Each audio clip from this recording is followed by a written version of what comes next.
News YouTube channel में फरीथी आपનું स्वागत है।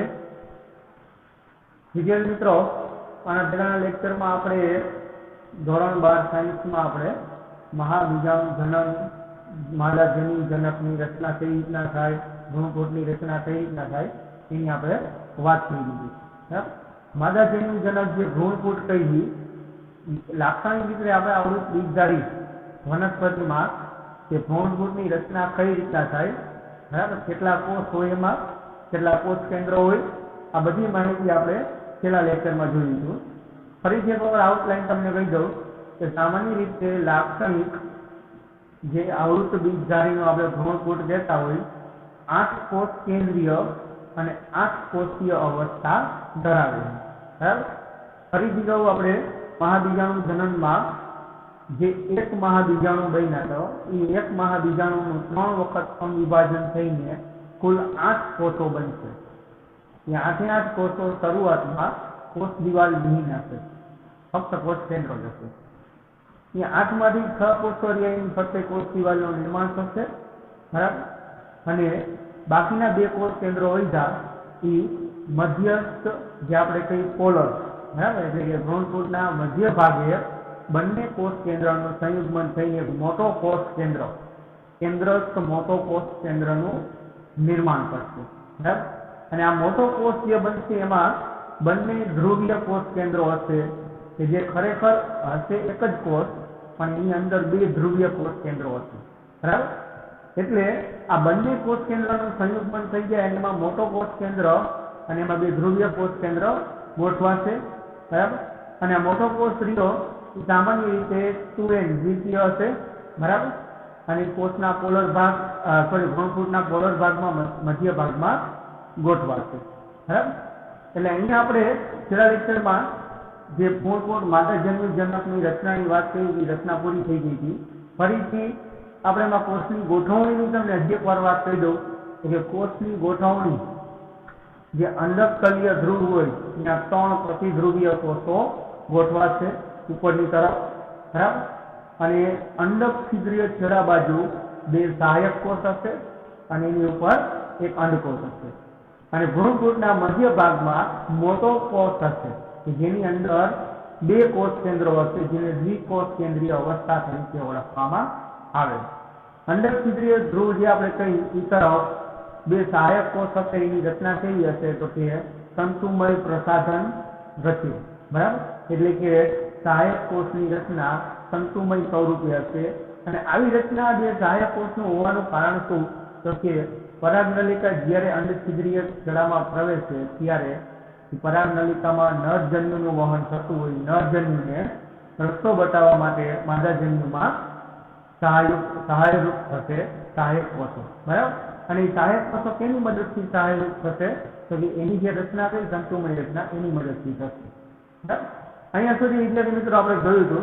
હવે અહીંયાથી આગળ શું છે કે બંનેની રચનાનું निर्माण પૂરું થઈ ગયું, બંનેનો વિકાસ પૂરો થઈ ગયો, એટલે કે માદા પ્રજનન તંત્રનો અને નર પ્રજનન તંત્રનો, બરાબર। એટલે કે માદા પ્રજનન તંત્રમાં માદાજન્યુ જનક ભ્રૂણપોષનો વિકાસ પૂરો થઈ ગયો એટલે એ વનસ્પતિ એના જે પુષ્પો રહ્યા એનું જે અંડક રહ્યું फलननी क्रिया करवा माटे सक्षम थी गई। एवी ज रीतना आपणे पुकेसरनी वात करता पुकेसरमा परागरज बनी गई, एकदम विकसित थई गई, तो हवे परागरज फलन करवा माटे सक्षम थई गयो है। पण फलन त्यारे थशे ज्यारे परागरज अने अंडकनी अंदर आवेलो अंडकोष बेयनुं संयुग्मन, बेयनुं जोडाण थाय त्यारे। पण परागरज अलग छोड़ पर होय एवी रीतना अंडकोष जे मादा पुष्पनी अंदर अंडक होय एनी अंदर अंडकोष होय ए अलग वनस्पति है। तो बंनेनुं जोडाण केवी रीतना थशे? बंने तो अचली है। मादाजन्यु जे आपणे अंडकोष कहीए ए अंडकनी अंदर होय ए अचली है अने परागरज पण अचली है। तो बंने एकबीजानी नजीक केवी रीतना आवशे अने नजीक न आवे त्यां सुधी लिंगी प्रजनનમાં प्रजनन के फलननी क्रिया थती नथी। बंने जन्युनुं जोडाण न थाय ત્યાં સુધી ફલનની ક્રિયા શક્ય નથી, સર। તો વિદ્યાર્થી મિત્રો, વનસ્પતિમાં આપણે વાત કરતા હોય તો વનસ્પતિમાં બંને જન્યુ અચલી છે, તો બંને એકબીજા સાથે નજીક કેવી રીતના આવશે, જોડાશે કેવી રીતના, એની આજના લેક્ચરમાં આપણે વાત કરવાની है।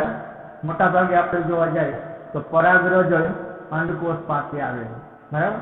એટલે કે પરાગરજ માદા પુષ્પ પાસે આવે અને પરાગરજ નરજન્યુ મુક્ત કરે, નરજન્યુ અંડકની અંદર પ્રવેશે અને ફલનની ક્રિયા કરે, બરાબર?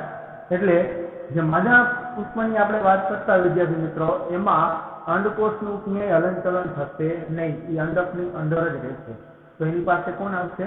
પરાગરજની અંદર રહેલા નરજન્યુ કોષ કેન્દ્રો, બરાબર, જે ફલનની ક્રિયા કરશે. તો આ જે પરાગરજ કહીએ આપણે, વનસ્પતિ તો પોતે હલનચલન ન કરી શકે, પરાગરજ પણ હલનચલન કરી શકતી નથી.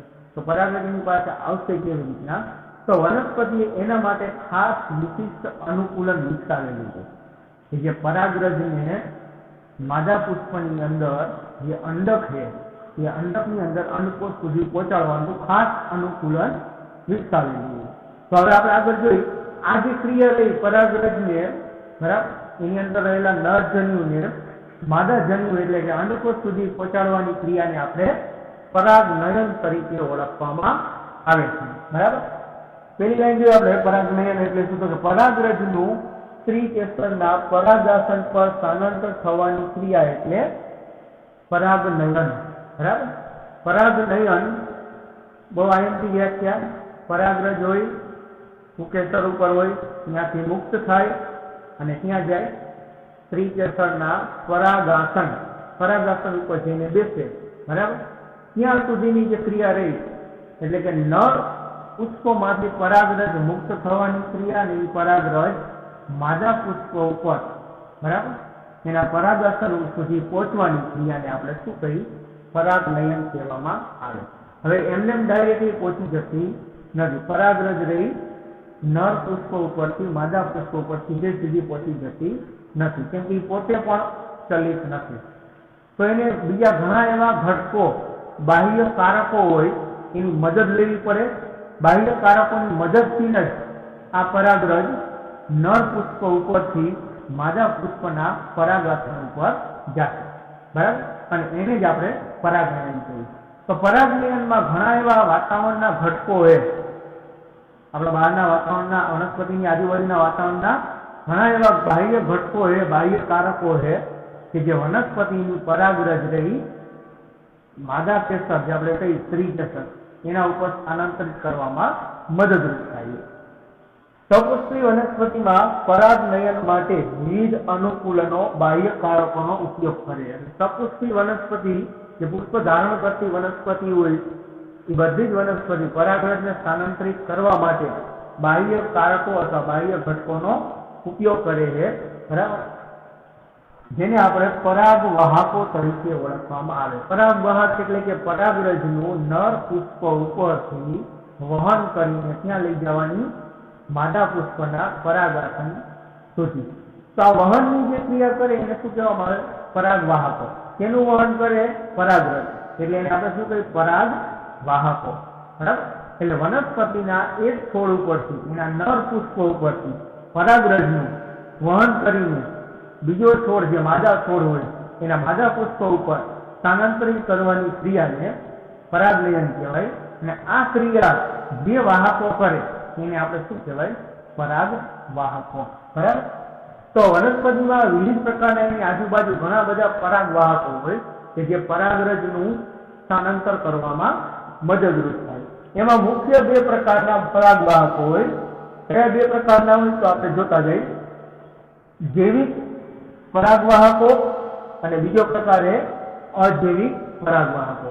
ઘણા એવા પરાગવાહકો હોય કે જે જૈવિક છે, સજીવ જ છે, બરાબર? એ સજીવ એક છોડ ઉપરથી પરાગરજ લઈને બીજા છોડ ઉપર સ્થાનાંતરિત કરે, એના પરાગાસન ઉપર સ્થાનાંતરિત કરે, બરાબર? તો જો એ સજીવ હોય, પરાગરજનું વહન કરવા વાળા ઘટકોમાં જો સજીવ હોય તો એને જૈવિક પરાગવાહકો કહેવામાં આવે.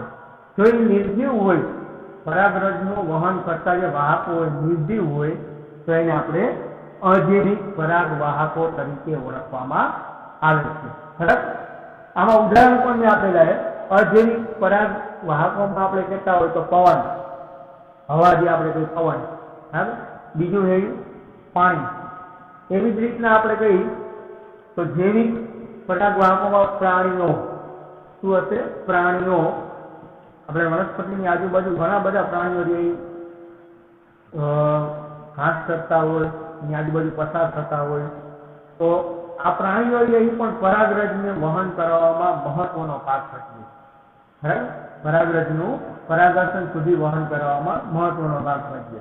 એવી રીતના અજૈવિક ઘટકો એમાં પવન અને પાણી, વોટર જે આપણે કહીએ જળ, બરાબર, આ પણ એક બહુ મહત્વનું, પાણી અને પવન બહુ મહત્વના પરાગવાહકો છે કે નિર્જીવ, બરાબર, પણ પરાગરજનું વહન કરવામાં મહત્વનો ભાગ ભજવે. મોટાભાગની વનસ્પતિ રહી એના પરાગવાહક કોણ છે? પ્રાણીઓ. મોટાભાગની વનસ્પતિના પરાગવાહકો કોણ છે? પ્રાણીઓ. બરાબર, નાના મોટા કીટકો, પતંગિયા, ઘાસ કરતા પ્રાણીઓ, આ બધા જે પ્રાણીઓ જે મોટાભાગની સપુષ્ટિ વનસ્પતિના પરાગવાહકો છે. જ્યારે બહુ ઓછી એવી વનસ્પતિ જોવા મળે છે કે જે વનસ્પતિ પરાગવાહક તરીકે અજૈવિક ઘટકનો ઉપયોગ કરે. તો કે પવન અને પાણી, આ બે ઘટકનો ઉપયોગ કરતી વનસ્પતિ, પરાગરજનું સ્થાનાંતર કરવા માટે આ બે અજૈવિક ઘટકનો ઉપયોગ કરતી વનસ્પતિ બહુ ઓછી છે. સૌથી વધારે વનસ્પતિ કઈ છે? તો કે જૈવિક પરાગવાહકનો ઉપયોગ કરતી વનસ્પતિ. બરાબર, એટલે આ જે બે પ્રકારની મુખ્ય બે પરાગ, જે આપણે પરાગવાહકો પડે એના મુખ્ય બે પ્રકાર છે. બરાબર, હવે બંને પ્રકારમાં જે ઉદાહરણ આવે છે, પવન, પાણી અને પ્રાણી, આ ત્રણ જે ઉદાહરણ છે એ આપણે જે પરાગવાહકના ઉદાહરણ એ ડિટેલમાં આપણે ભણવાનું હોય તો એ ઘટકનો ઉપયોગ કરીને વનસ્પતિ પરાગરજનું મુકેસર ઉપરથી સ્ત્રીકેસર ઉપર તે રીતના સ્થાનાંતર કરે. બરાબર, દરેકે દરેક ઘટક આપણે જોવાના થશે, દરેકે દરેક બાહ્ય કારક આપણે જોવાના થશે જે પરાગરજનું સ્થાનાંતર કરવા માટે જવાબદાર છે. એમાં આપણે પહેલા શરૂઆત કરી અજૈવિક પરાગવાહકની.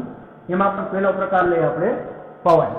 બરાબર, પવન દ્વારા વનસ્પતિની પરાગરજ કેવી રીતના સ્થાનાંતર થાય એ ભણી પહેલા પવન દ્વારા જે વનસ્પતિ પરાગરજનું વહન કરતી હોય, બરાબર, એ વનસ્પતિની પરાગરજના લક્ષણો કેવા હોય તે ખાસ યાદ રાખજો. કુદરતી રીતે વનસ્પતિ પોતાની પરાગરજનું નિર્માણ પણ એવું જ કરે કે જે એના વાહક સાથે સુસંગત થાય. બરાબર, હવે માની લો વનસ્પતિ બહુ ભારે એવી પરાગરજ બનાવે જે પવનમાં ઉડી ન શકે, વહન ન થાય, તો એ પરાગરજનું પવન દ્વારા પરાગનયન થતું નથી. તો વનસ્પતિ કુદરતી એને ખબર જ હોય કે મારે પવન દ્વારા પરાગરજ એક મારા નર પુષ્પ ઉપરથી માદા પુષ્પ ઉપર મોકલવાની હોય, તો એ પરાગરજ એવી બનાવે કે સામાન્ય પવન આવે તો પણ એની સાથે એનું વહન થઈ શકે. તો પહેલા એ પરાગરજના આપણે લક્ષણો જોઈ કે પવન દ્વારા જે પરાગરજનું વહન કરતી વનસ્પતિ હોય તે વનસ્પતિની પરાગરજ કેવી હોય, એના પુકેસર કેવા હોય અને એના સ્ત્રીકેસર કેવા હોય. ત્રણ વસ્તુ, પરાગરજ, પુકેસર અને સ્ત્રીકેસર, ત્રણ જે વસ્તુ રહી એ પવન દ્વારા પરાગરજનું વહન થાય એવી જ અનુકૂળ થયેલી હશે. બરાબર, જેથી કરીને પુકેસર, સ્ત્રીકેસર અને પરાગરજ ત્રણેયનું બહુ સામાન્ય પવન દ્વારા પણ વહન કરાવવામાં મદદરૂપ થાય. બરાબર, તો હવે જોઈએ પેલું પવન દ્વારા પરાગનયન, જેને આપણે વાત પરાગનયન તરીકે પણ ઓળખવામાં આવે. પવન દ્વારા જે પરાગનયન થતું હોય એને આપણે વાત પરાગનયન કહીએ. બરાબર, એટલે કે એવી વનસ્પતિ કે જે પોતાની પરાગરજ રહી સ્થાનાંતર પવન દ્વારા કરતી હોય એવી વનસ્પતિને આપણે વાત પરાગનયન કરતી વનસ્પતિ તરીકે ઓળખવામાં આવે. આ પરાગરજ જે પવન દ્વારા સ્થાનાંતર થતી પરાગરજ કેવી હોય? હલકી હોય એકદમ અને ચિકાસ વિહીન હોય. એ પરાગરજની બાહ્ય સપાટી જોશો તો એકદમ શુષ્ક હશે, સૂકી હશે સપાટી, બહાર ચિકાસી સપાટી હશે નહીં. અને પરાગરજ એકદમ હલકી હશે અને થોડો પણ પવન આવે તો એ પરાગરજ પવનની સાથે ઉડીને પરાગાસન ઉપર સ્થાનાંતર થઈ જાય. બરાબર, એટલે પરાગરજના લક્ષણો એવા હોય કે પવન દ્વારા બરાબર સ્થાનાંતર થઈ શકે. એટલે હલકી હશે પરાગરજ અને ચિકાસ વિહીન હશે. બરાબર, પછી પુકેસરની વાત કરી તો કે પુકેસર કેવા હશે કે પવન દ્વારા પરાગનયન કરતી વનસ્પતિ હોય એના પુકેસર કેવા હોય? તો કે એના પુકેસર ખૂબ સારી રીતે ખુલ્લા હશે, એકદમ વાતાવરણમાં પુષ્પ એકદમ ખુલેલું હશે, એમાં પુકેસર પણ એકદમ મુક્ત હશે, ખુલ્લા હશે, જેથી કરીને પવન આવે તો મુકેશરમાંથી પરાગરજ રહી ઉડીને પરાગાસન ઉપર સ્ત્રીકેસર ઉપર સ્થાનાંતર થઈ શકે.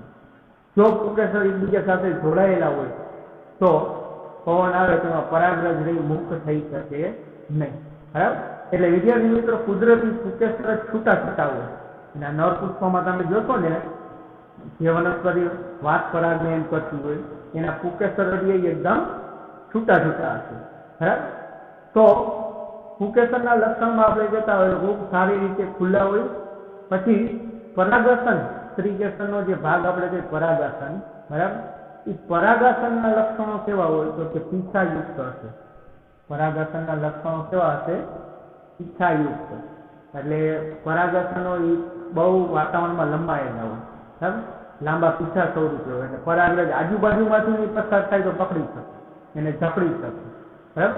એવું જરૂરી નથી કે એક્ઝેક્ટ પરાગરજ રહી પરાગાસન ઉપર આવીને બેસે તો જ સ્ત્રીકેસર એને પકડી લે, પણ એની આજુબાજુમાંથી પણ પરાગરજ પસાર થાય તો એના જે પરાગાસનના પીછા હોય એ પરાગરજના સંપર્કમાં આવે તો એને જકડી લે, અંદરની તરફ, પરાગાસનની અંદરની તરફ છૂટાઈ લે.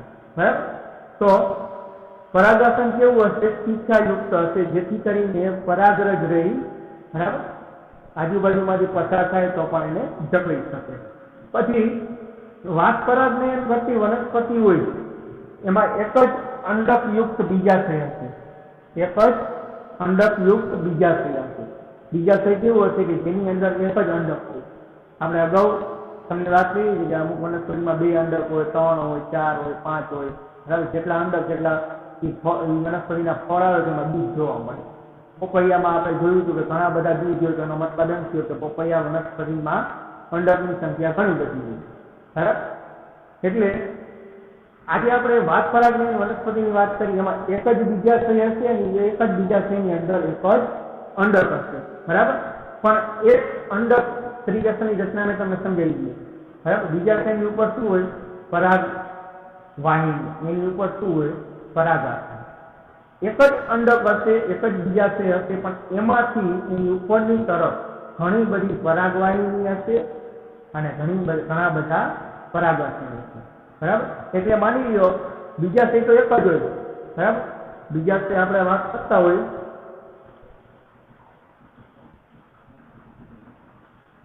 આ બીજાશય, પણ એમાંથી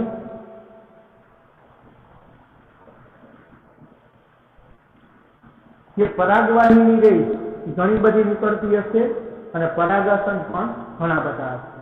એટલે આવું કરવાનું કારણ શું? તો કે વનસ્પતિમાં ઘણા બધા પરાગાસન હોય, બરાબર, ઘણી બધી પરાગવાહિની હોય, જે પરાગવાહિની પરાગાસનને આધાર આપીને ઘણા બધા પરાગાસન હોય તો એકાદ પરાગાસન ઉપર તો પરાગરજ બેસવાની છે ને, જેથી કરીને ફલન થવાના ચાન્સ વધી જાય. બરાબર? ઘણા બધા પરાગાસન હોય તો એમાં એકાદ પરાગાસન ઉપર પરાગરજ આવી જાય તો એ પરાગરજ એનું વહન ક્યાં થઈ જશે? બીજાશયની અંદર અને અંડકની અંદર, તો ફલન થવાના ચાન્સ વધી જશે. એટલે જે વાત પરાગને કરતી વનસ્પતિ હોય એમાં એક બીજાશય હોય, એક અંડક હોય, પરંતુ એમાં પરાગવાહિની અને પરાગાસનની સંખ્યા વધારે હશે, જેથી કરીને પરાગરજ ઉડતી આવે પવન દ્વારા તો ક્યાંક ને ક્યાંક એકાદા પરાગાસન ઉપર તો એ જકડાઈ જાય, જેથી કરીને ફલન થવાના ચાન્સ વધારે છે. બરાબર? આમાં ઉદાહરણ આપીએ મકાઈનો ડોડો. જે મકાઈનો ડોડો આપણે કહેતા હોય, તમે જોયો જ હશે, મકાઈના ડોડામાં જે એની છાલ ઉતારો મકાઈના ડોડાની, કે એની ફરતી પર તમે જોજો નાના નાના એવા તંતુ જોવા મળશે, લાલ રંગના પીળાશ પડતા નાના તંતુ જોવા મળશે. આ તંતુ શું છે? તો કે આ બધી પરાગવાહિની છે અને એની ઉપર આવેલા પરાગાસન. તો મકાઈના ડોડામાં આપણે કહેતા હોય એના પુષ્પમાં બીજાશય અને અંડક તો એક જ જોવા મળે, પણ એમાં ઘણી બધી પરાગવાહિની, ઘણા બધા પરાગાસન જોવા મળે.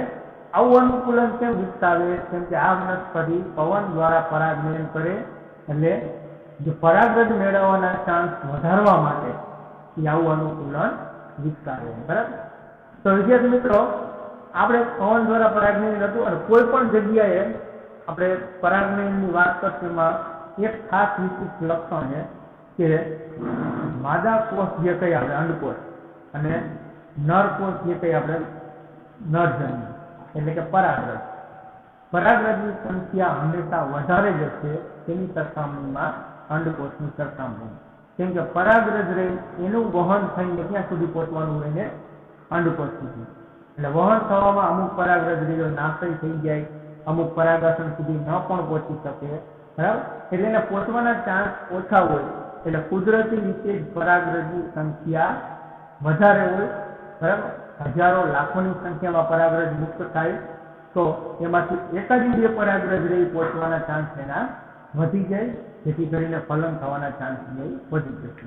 આના પહેલાના લેક્ચરમાં વિદ્યાર્થી મિત્રો આપણે જોયું હતું સજીવમાં પ્રજનનમાં કે નરજન્યુનું પ્રમાણ વધારે હોય તેની સરખામણીમાં માદાજન્યુની સરખામણી, બરાબર. તો અહીંયા પણ એવું જ હશે. પરાગરજના જે કોષો કઈ છે, પરાગરજ કઈ એનું પ્રમાણ ઘણું બધું વધારે હશે એની સરખામણીમાં, તો કે અંડકોષની સરખામણી, બરાબર.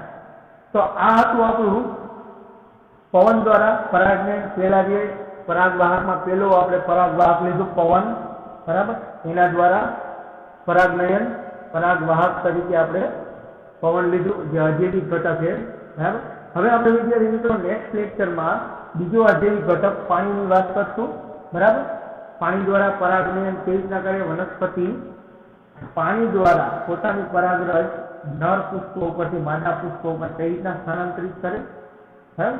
બાહ્યકારક તરીકે અથવા પરાગવાહક તરીકે શું લેવાનું પાણી. પાણી નર પુષ્પો ઉપરથી પરાગરજ લઈને માદા પુષ્પો ઉપર પહોંચાડશે, બરાબર. તો વાતાવરણનું આ બીજું અજૈવિક ઘટક જે આપણે નેક્સ્ટ લેક્ચરમાં જોઈ લઈશું.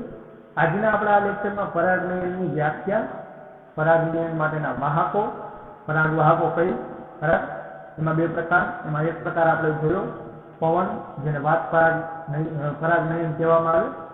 એમાં ક્યાંય પણ તમને ડાઉટ હોય કે ક્વેરી હોય તો આપણા યુટ્યુબ ચેનલમાં કોમેન્ટ બોક્સમાં કોમેન્ટ કરીને મને પૂછી શકો, ચોક્કસપણે એનો જવાબ આપીશ. થેન્ક યુ વિદ્યાર્થી મિત્રો.